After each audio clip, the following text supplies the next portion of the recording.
श्री राधे जय जय श्री राधे श्याम।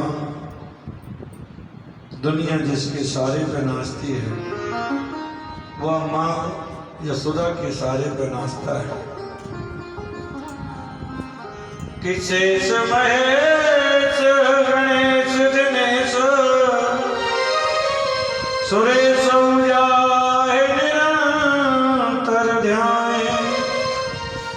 ताहे अखंड अनंत नाद अछेद वेद सुरेद बतान। नारद से सुत व्यास रटे पछियारे तो गुण पार न पावे ताए अहीर की छोरियां छछियावर छाछ नाच नचा।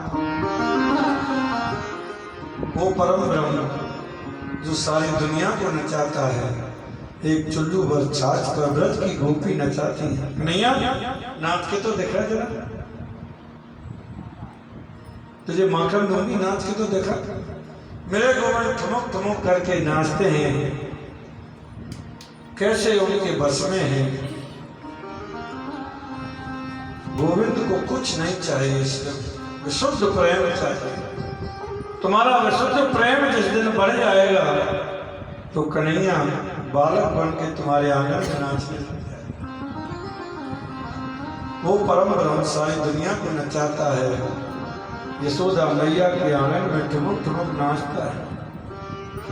ब्रह्मा जी आकाश मंडल से देखते हैं, वाह यशोदा तेरे भाग्य की। कौन वर्णन कर सकता है, कौन वर्णन कर सकता है। संसार इसके सारे पर नाचता है, वो गोविंद आज यशोदा के सारे पर नाच रहा है। एक दिन राधा रानी की माता का नाम है कीर्ति और ठाकुर जी की मां का नाम है यशोदा। आप देखें, यश माने कीर्ति और कीर्ति माने यश, दोनों का एक ही अर्थ होता है। जो कीर्ति दे, जो कीर्ति दे, जो कीर्ति दा, जो यश दे वो यशोदा। यश माने कीर्ति और कीर्ति माने यश। राधा और कृष्ण दोनों की माताओं के नाम का अर्थ भी एक ही है। यदि लाला की लीलाओं में यशोदा यश प्रदान करके मेरे गोविंद को कौन जाने, गोविंद के वात्सल को कौन पहचाने, ऐसा सुंदर चरित्र है कन्हैया का। मैया जब नृत्य करा रही है लाला को, 2-2.5 साल में कृष्ण है, रनक झनक प्राजल बजती है, दौड़ते हैं। जब नजरानी के आंगन में कन्हैया नाचते तो ब्रज गोपी का मन रूपी मयूर नृत्य करने लगता है। आनंद रूपी हृदय में हिलोरे उठने लगती हैं। गोपियां बोली, अरे तो यहाँ लगी हुई हो, देखो तो सही, यशोदा के आंगन में आज परम ब्रह्म ठाकुर नृत्य कर रहा है। इस बात को सुनकर के हजारों गोपियों के नेत्र नम हो गए। गोपियों के मन में सोचा, हम गोविंद के दर्शन कैसे करें, कैसे उस कन्हैया के दर्शन करें कि नाचते हुए गोविंद के कैसे दर्शन करें। जिसके आंगन में कृष्ण नाचता है और लाला के हम दर्शन कर नहीं पा रहे हैं, और सासू जी घर से जाने नहीं देती। ब्रज में ऐसी परंपरा है आज भी, घर में नई बहू आती है तो 1-2 साल तो उसे घर से बाहर ही नहीं निकलने देते। आज भी ऐसी परंपरा है ब्रज में। गोपियां वेद की ऋचाएं गोपी बन करके आई हैं। किसी की माँ बनी है, किसी की पत्नी बनी है, किसी की बहन बनी है, और गोपियां चाहती हैं कि कैसे गोविंद के दर्शन करें। और सासू जी ने पहले कह दिया, घर से बाहर मत निकल जाना। हाँ, यहाँ पर नंद का एक पुत्र रहता है, वो जिसको चिपट जाता है ना वो छूटता नहीं। काला जरूर है कनुआ। जब सासू जी ने ऐसा कहा तो गोपियों के मन में और जागृत हुई, पता नहीं कितना सुंदर है कि मेरी सास इतना वर्णन करती है, एक बार झलक देखनी तो चाहिए, एक बार झलक तो देखनी चाहिए। लेकिन सासू जी तो घर से जाने नहीं देती। तो सब गोपियों ने क्या विचार किया, सासू जी के जमाने की घर में मटकियां थी, मटकी चलती थी ना पहले मिट्टी की, बड़ी बड़ी मटकियां, और सबको फोड़ डाला। जैसे ही सासू घर में बाहर से आई, बहू ये किसने किया? माता जी नंद जी का लाल आए थे और आकर के फोड़ के चले गए, कहते हैं किसी की हिम्मत है तो रोक ले।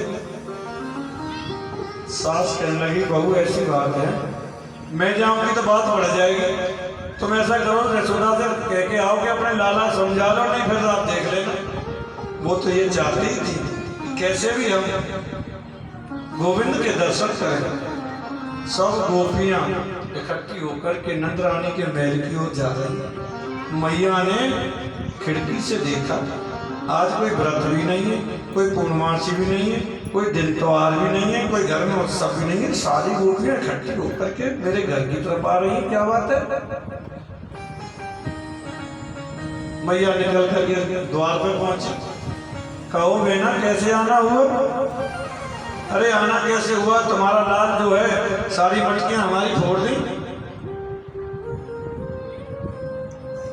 अच्छा इतना उद्यम करे?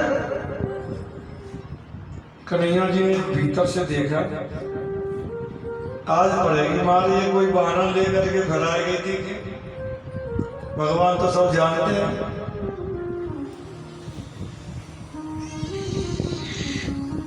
कि आज ये जरूर पिटवा के छोड़ेंगी मुझे मैया से, बुलाना ले देने आएंगे। गोपियों ने कहा बड़ी खुशी की बात है, इस बुलाने के बहाने आज लाला के दर्शन तो हो जाएंगे।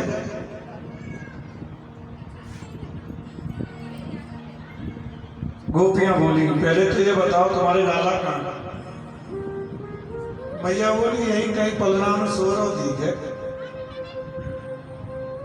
पलना में सोरो दिख है। और मैया रात को काजल लगा देती कन्हैया की आंखों में, और रात को जब सोते तो ऐसे ऐसे गोल गोल घुमाते, जगन्नाथ भगवान की तरह काली काला आंखें बन जाती गोल गोल। जैसे ही वहां से निकल करके आए तो मैया का पल्लू पकड़ करके पीछे छपके खड़े हो गए। ये है बात सर, जो परम ब्रह्म सारी दुनिया उससे कांपती है, नाचती है उसके आगे, वो गोपियों के आगे मैया का पल्लू पकड़ के पीछे खड़ा हुआ है। गोपी जो उलाना दे रही है, सुखदेव जी कहते हैं राजन कैसा गजब का उलाना दे रही है कि वत्सान मुच्चन कवच समीक्रो सजात हास्य।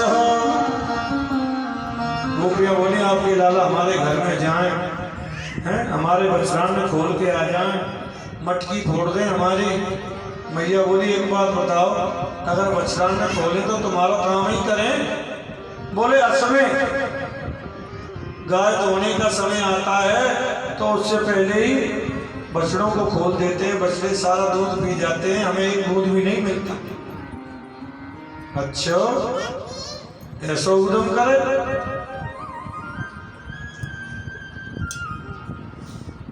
और बोले यदि हम इनको आंख दिखाएं तो खिलखिल करके हंस जाते हैं, इनकी हंसी देख करके वो हमें हंसी आ जाए। मैया बोली बोले इसमें हमारी क्या गलती है? बताओ इसमें मेरी क्या गलती है? मैं क्या करूं फिर? गोपी बोली हमारे घर जाके चोरी करें। मैया बोली एक बात बताओ, ये छोटो सा लाला है? एक आध छटाक माखन खा भी लिया तो कौन सी बड़ी बात है? मेरे यहाँ कितनी 50,000 गाय हैं,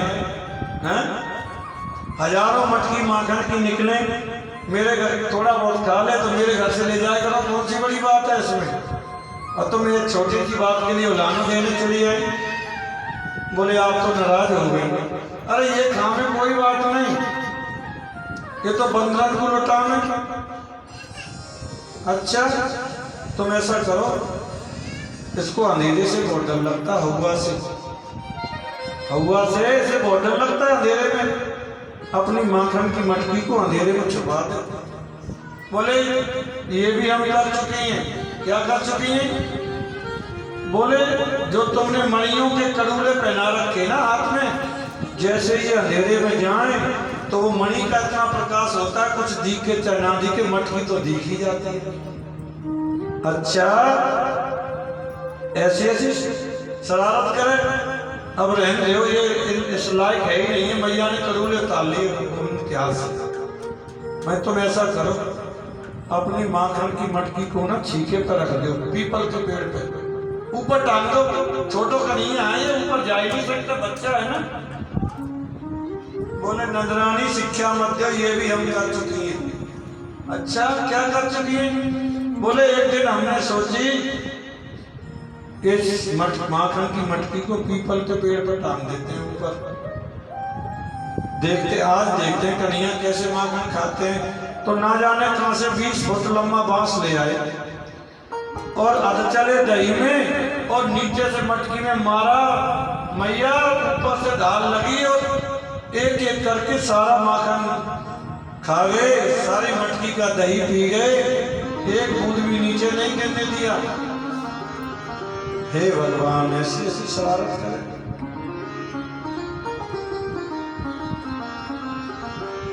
मैया कहती ऐसी शरारत करे।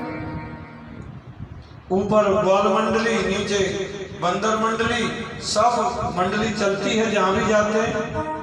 अकेले ये खामे तो हमें कोई आपत्ति ना है।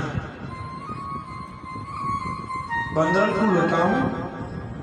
मैया ने कहा एक काम करो, तुम अपनी मटकी को ना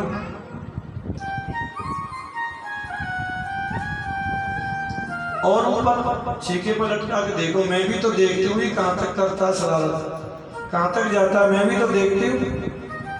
उन्होंने फिर बढ़ के पेड़ पर टांगा तो गोविंद ने क्या किया, सखा सखा के ऊपर सखा, उसके ऊपर सखा, उसके ऊपर सखा, उसके ऊपर सखा, सबसे ऊपर आप चढ़ गए और मटकी में से माखन खाते जाएं और नीचे डिस्ट्रीब्यूट भी करते जाएं। लिए जा रहे हैं, खाए जा रहे हैं, लिए जा रहे हैं, खाए जा रहे हैं। गोपियां कहती है मैया ये भी हम इस करके थक चुकी है। मैया बोली ऐसी बुद्धि है। एक गोपी बोली बुद्धि की बात मत करो। एक दिन मैंने घर में सत्यनारायण की कथा रखी है, सत्यनारायण की कथा रखी और ना जाने हम कहां से आ गए। भाभी राम राम, क्या हो रहा है? लाला आज हमारे घर में सत्यनारायण जी की पूजा है। अच्छा तो मैं सो कही हूँ मैया से कही हूँ कि सत्यनारायण की कथा सुनने के लिए आऊँ और तुम भी आई हो? हाँ हम भी आएंगे, हम भी ना लिए। पर भाभी तुम्हारे सत्यनारायण है कहाँ? वहीं अंदर आसन सिंहासन पर बैठे हुए हैं। और जैसे ही वहां गए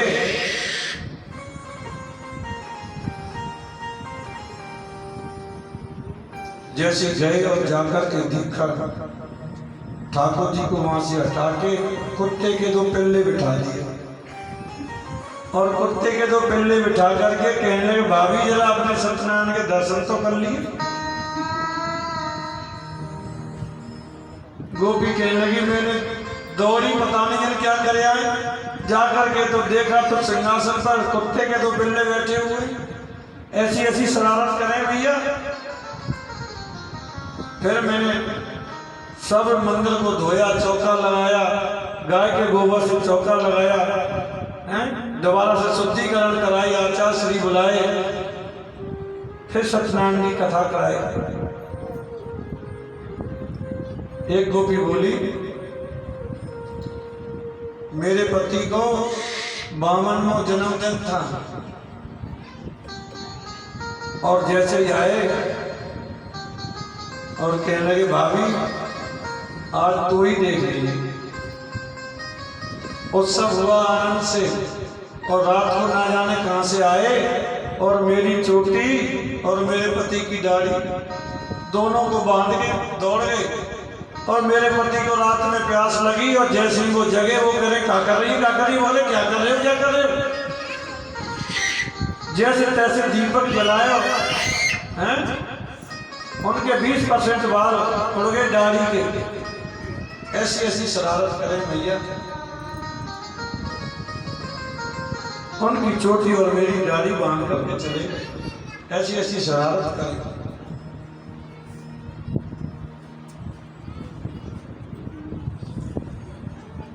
आचार्य सुखदेव जी कहते हैं, परीक्षित ये गोपी इनको पतियारो करें, मैं तरस ये सहा,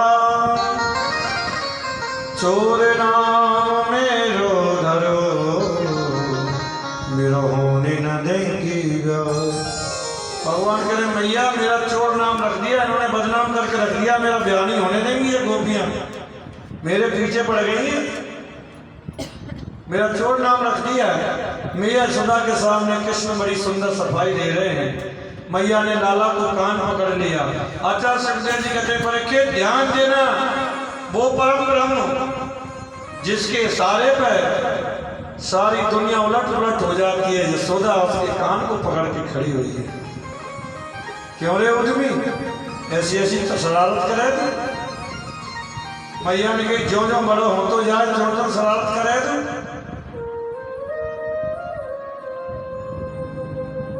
9 लाख गैया है मेरे नंद बाबा के लिए। कन्हैया बोले ये गोपी जबरदस्ती मेरे मुंह पे माखन लगा दे भैया, तो ना पता ये मुझसे पकड़ करके माखन लगा देती है मेरे मुंह पे और फिर कहती है चोरी करता है। और कभी कभी तो कहती है लाला ये हमारी दही में जरा माखन में वो चेटी आ गई, जरा इन्हें निकाल दोगे क्या? इनको निकालोगे तो मैं माखन देंगे। गोपियां कहती हैं हम प्रेम से भी देते हैं तो खाते नहीं है, कहते हैं मुझे चोरी कोई अच्छा लगे, मुझे तो मैं प्यार से नहीं खा सकता, मैं तो चोरी से ही खाऊंगा।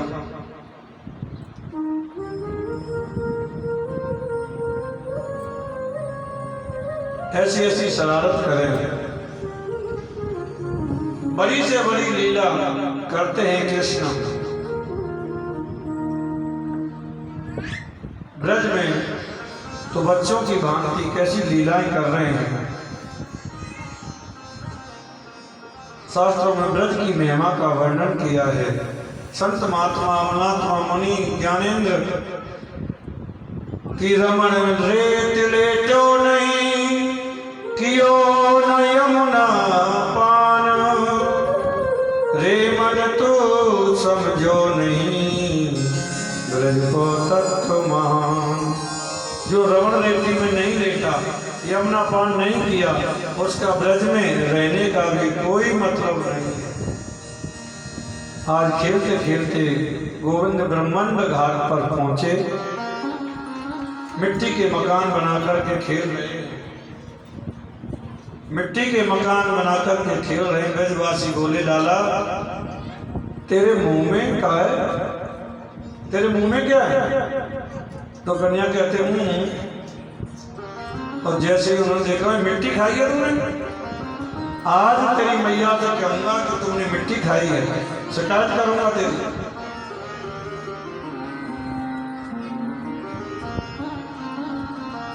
मैया जो को बोलो हमारे संग में खेल रहे हो, और खेलते खेलते इसने एक माटी का ढेला अपने मुंह में रख लिया। जैसे यशोदा ने लाला ने मिट्टी खाई है, तुरंत ये भीतर से निकल कर के आई, बाल कृष्णलाल को पकड़ा और छड़ी लेकर के मैया खड़ी हुई है। क्या ब्रह्मा की ताकत है जो गोविंद को छड़ी दिखा दे? है क्या ब्रह्मा की ताकत है जो गोविंद को छड़ी दिखा दे? भगवान का कान पकड़ करके यशोदा चांदी की छड़ी लेकर के बैठी है।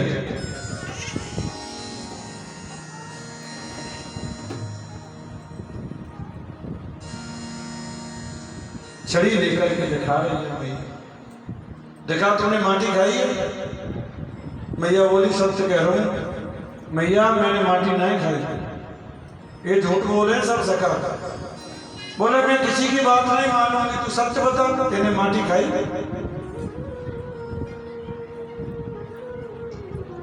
तुम्हारे सखा कह रहे, तुम्हारे भैया बलराम भी कह रहे।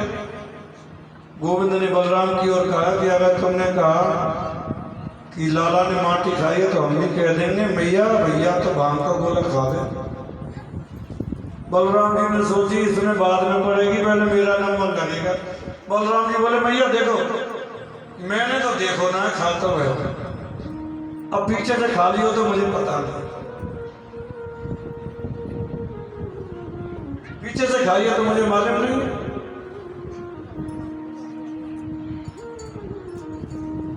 कन्हैया बोले मैया मैंने माटी नहीं खाई, मैं सत्य कह रहा हूं। सखा बोले मैया सत्य कह रहा हूं, मैं छोटी की सौगंध खाए के कह रहा हूं, इसने माटी खाई है खाई है खाई है। तो आगे मुंह में देख ले माटी खाई है इसने। मैया कहती है मैं किसी की बात नहीं मानूंगी, तू सही बता तूने माटी खाई? मैंने माटी नहीं खाई भैया। तो तू मुंह खोल के दिखा। जैसे ही भगवान ने मुंह खोल के दिखाया तो संपूर्ण ब्रह्मांड गोविंद के मुख में दिखाई दे रहा है। बड़े बड़े पर्वत नदी नाले सब कुछ दिखाई दे रहा है। बृहद 84 कोष दिखाई दे रहा है। उस बृहद 84 कोष में नंदरानी का 85 चौक का महल दिखाई दे रहा है। और उस 85 चौक के महल में नंदरानी छड़ी लेकर के लाला का कान पकड़ के खड़ी है। ये भी कन्हैया के मुख में दिखाई दे रहा है। मैया कहने लगी कहीं सपना तो ना देख रही, कहीं ऐसा तो नहीं गर्गाचार कह रहे समो गुणी तेरो लाला ब्रह्म में कहीं भगवान तो नहीं? जैसे ही मैया के मन में ये भाव आया तो गोविंद ने तुरंत योग माया को कहा सब डिलीट करो। लाला मैंने अभी तेरे मुंह में बड़े नाले नदी पर्वत बड़ा कुछ देखा। अरे मैया तू सपनों देख रही होगी, कहाँ नदी नाले कहाँ देख लिए तूने? कहा बताओ भैया बेटा सपनों ही देख रही होंगी। योग माया ने सब खत्म कर दिया। और गोविंद कहते भैया मैंने मिट्टी नहीं खाई, वो परम ब्रह्म है।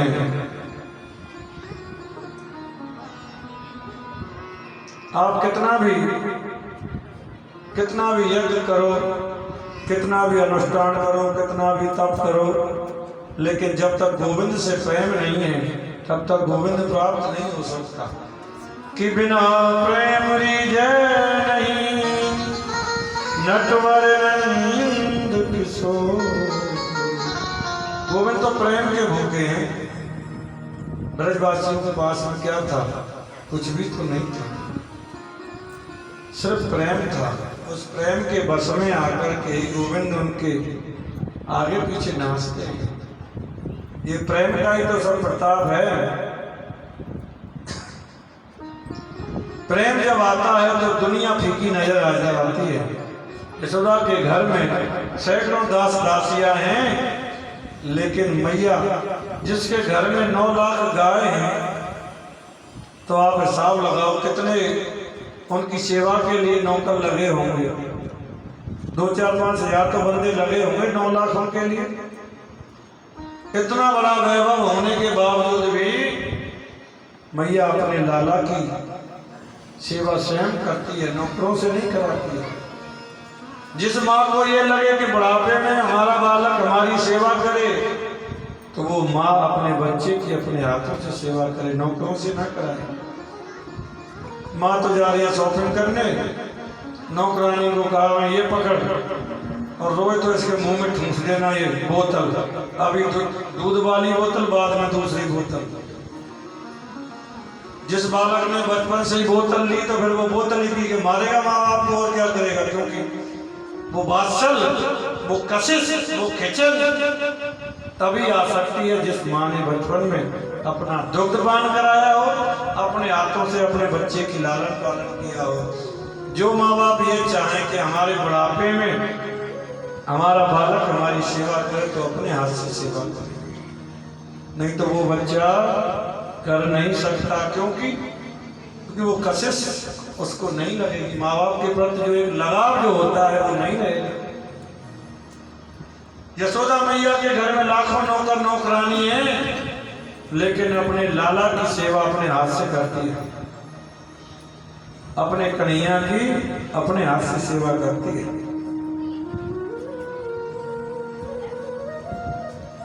लाला को स्नान कराती है अपने हाथों से, दुग्धपान कराती है, हैं?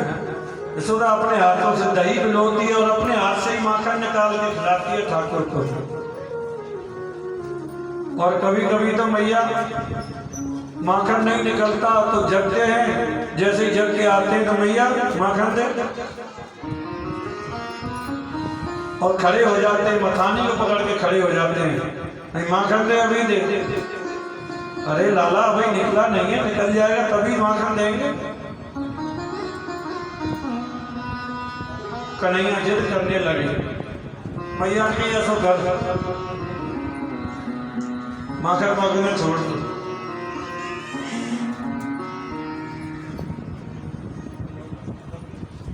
माखन माखन छोड़ते लिए चंदा दे देती,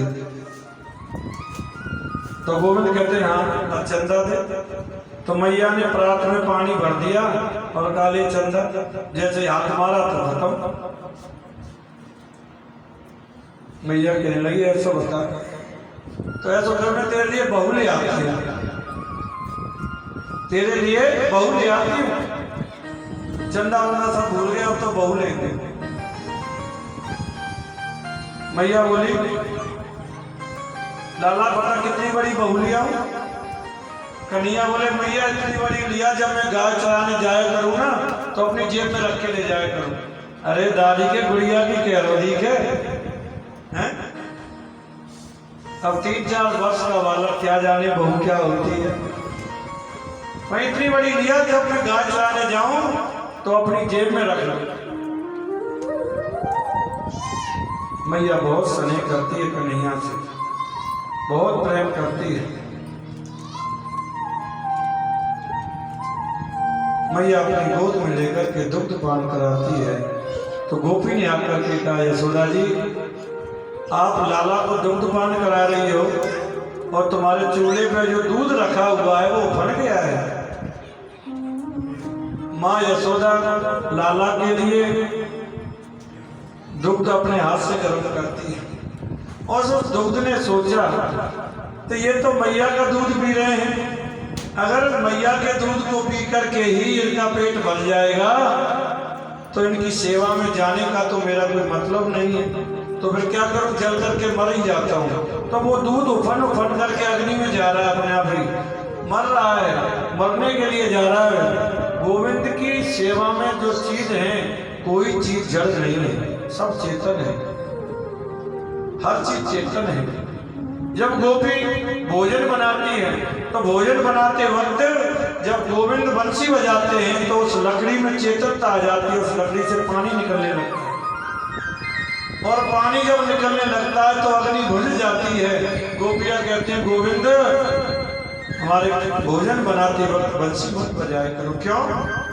अरे तुम बंसी जब बजाते हो तो लकड़ी में से पानी निकलने लग जाता है, चेतनता आ जाती है उसमें और अग्नि बंद हो जाती है, भोजन नहीं बन पाता।